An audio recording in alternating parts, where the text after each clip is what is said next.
नमस्कार भक्तजनों। आज हम आपके लिए वैष्णो माता की 3 पिंडियों का रहस्य लेकर आए हैं। जय माता दी। जो भी भक्त सच्चे मन से वैष्णो माता के दर्शन करने आते हैं उनकी सभी मनोकामनाएं पूर्ण होती हैं। लोगों का यह मानना है कि जब तक माता ना चाहे कोई भी उनके दरबार में हाजिरी नहीं लगा सकता।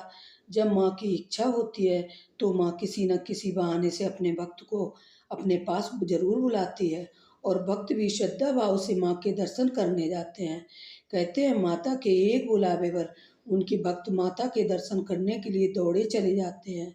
माता का अपने भक्तों के साथ अटूट प्रेम है, तभी तो कठोर परिश्रम करके पर्वतों की गोद में बसे माता वैष्णो मंदिर के दर्शन करने के लिए भक्त जाते जरूर हैं।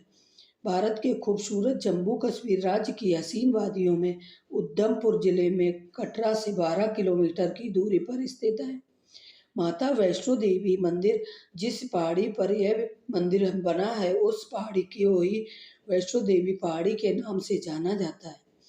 समुद्र वादियों में इस बसे मंदिर तक पहुंचने की यात्रा काफी कठिन है, लेकिन कहते हैं पहाड़ों वाली माता के एक बुलावे पर माँ के भक्त आस्था और विश्वास की भक्ति के साथ इस यात्रा को सफल करके दिखाते हैं। माना जाता है यहाँ आने वाले निर्बलों को बल, नेत्रहीन को नेत्र, विद्याहीनों को विद्या, धनहीनों को धन और संतानहीनों को संतान का वरदान प्राप्त होता है।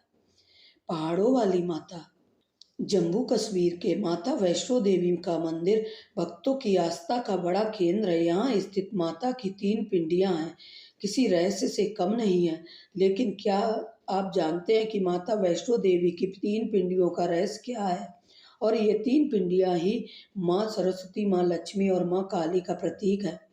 इन तीनों पिंडियों का हम मनुष्य के जीवन से बहुत गहरा रहस्य है। तब अगर आप जानते नहीं हैं तो चलिए जानते हैं इनकी रहस्यमयी कथा के बारे में। माता के इस चमत्कारी प्रभाव के साथ इस धार्मिक स्थल का प्रत्येक बात कुछ बयां करती है। न केवल यह स्थल बल्कि माँ आदिशक्ति से जुड़ी पौराणिक कथा काफी प्रसिद्ध है, जो माता के एक भक्त श्रीधर से जुड़ी है। इस कथा के अनुसार वर्तमान कटरा कस्बे से 2 किलोमीटर की दूरी पर स्थित हंसाली गांव में मां वैष्णवी के परम भक्त पंडित श्रीधर रहते थे, जिनके कोई स्थान को कोई नहीं जानता था, जिनके से कोई संतान नहीं थी। संतान न होने का दुख उन्हें पल पल सताता था। एक बार श्रीधर नामक भक्त ने नवरात्रि के अवसर पर कुंवारी कन्याओं के पूजन का आयोजन किया।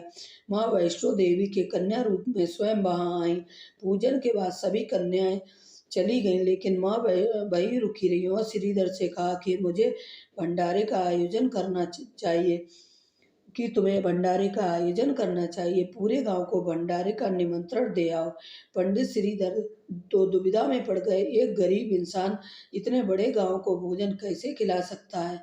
लेकिन कन्या रूपी माँ के आश्वासन पर उन्होंने आसपास के गांव में भंडारे का संदेश पहुंचाया। साथ ही वापस आते समय गुरु गोरखनाथ और उनके शिष्य बाबा भैरवनाथ को भी निमंत्रण दे दिया। श्रीधर के इस निमंत्रण से सभी गांव वाले अचंभित थे। वे समझ नहीं पा रहे थे कि वह कौन सी कन्या जो इसने इतने सारे लोगों को भोजन करवाना चाहती है।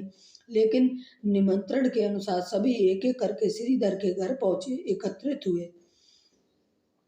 जब भंडारा शुरू हो गया तो कन्या रूपी माँ एक दिव्य पात्र से सभी को भोजन परोस रही थी। तब भोजन परोसते हुए जब वह कन्या बाबा भैरवनाथ के पास गई तो उसने कन्या से वैष्णव खाने की जगह मांस भक्षण और मदिरापान करने की जिद ठान ली। लेकिन यह तो संभव ही नहीं था। तो कन्या रूपी देवी ने उसे समझाया कि यह ब्राह्मण के यहाँ का भोजन है, इसमें मांसाहार नहीं किया जाता। माता ने उसे समझाने की बहुत प्रयास किया कि यह ब्राह्मण के घर का भोजन है, लेकिन भैरवनाथ जिद पर अड़ रहे थे। जब उसने माँ के अपमान किया और उन्हें पकड़ने की कोशिश की तो माता ने वायु रूप धारण किया और त्रिकुटा पर्वत की ओर उड़ चली। भैरवनाथ उनका पीछा करने लगा। कहते हैं जब माँ पहाड़ी की एक गुफा के पास पहुंची तो उन्होंने हनुमान जी को बुलाया और उनसे कहा कि मैं इस गुफा में 9 माह तक तप करूंगी, तब तक आप भैरवनाथ ध्यान भटकाने का प्रयास करें। माता की आज्ञा अनुसार इस गुफा के बाहर माता की रक्षा के लिए हनुमान जी ने भैरवनाथ को 9 माह तक अपने माया जाल में उलझाए रखा। आज के समय में इस पवित्र गुफा को अर्धकुमारी के नाम से जाना जाता है। भैरवनाथ का अंत और मोक्ष। भैरवनाथ से युद्ध करते समय हनुमान जी को प्यास लगी, तब माता ने उनको उनके आग्रह पर धनुष से पहाड़ पर बाण चलाकर जल एक जलधारा निकाली और उस जलधारा में अपने केस धोए। आज यह पवित्र जलधारा बाण गंगा के नाम से जानी जाती है। जब भी भक्त माता के दर्शन के लिए जाते हैं तो इस जलधारा में स्नान अवश्य करते हैं। जलधारा के जल से वो अमृत माना जाता है। जब भैरवनाथ हनुमान जी से मुकाबला नहीं कर सका तो माँ वैष्णवी ने महाकाली का रूप धारण कर उसका वध कर दिया। भैरवनाथ का सिर भवन से 8 किलोमीटर दूर चित्रकूट पर्वत की भैरव घाटी में गिरा, जहां आज भैरवनाथ का मंदिर स्थित है। भैरवनाथ ने मृत्यु के समय माता से क्षमा याचना की। माता ने न केवल उसे मोक्ष प्रदान किया बल्कि यह भी जो कहा, जो भी मेरे दर्शन को आएगा उसे भैरवनाथ के दर्शन करने होंगे, तभी उनकी यात्रा पूरी होगी। यही कारण है कि आज भी माता वैष्णो देवी के दर्शन करने के बाद श्रद्धालु भैरवनाथ के मंदिर जाते हैं। माता वैष्णवी देवी के 3 पिंडियों का रहस्य। भैरवनाथ को मोक्ष दान देने के बाद मां वैष्णो देवी ने 3 पिंडी सिर सहित एक चट्टान के आकार में बदल गईं और सदा के लिए ध्यान मग्न हो गईं।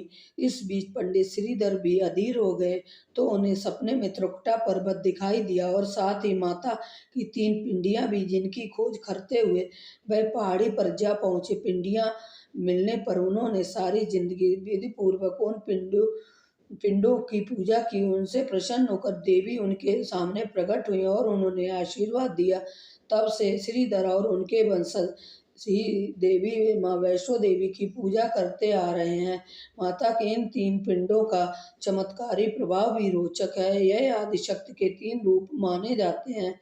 पहली पिंडी माँ सरस्वती की है, जो ज्ञान की देवी है। दूसरी पिंडी माँ लक्ष्मी की है, जो धन और वैभव की देवी है। और तीसरी पिंडी माँ काली को समर्पित है, जो शक्ति का रूप मानी जाती है। इन तीन पिंडों का मनुष्य के जीवन से गहरा रिश्ता है। जीवन को सफल बनाने के लिए विद्या, धन और बल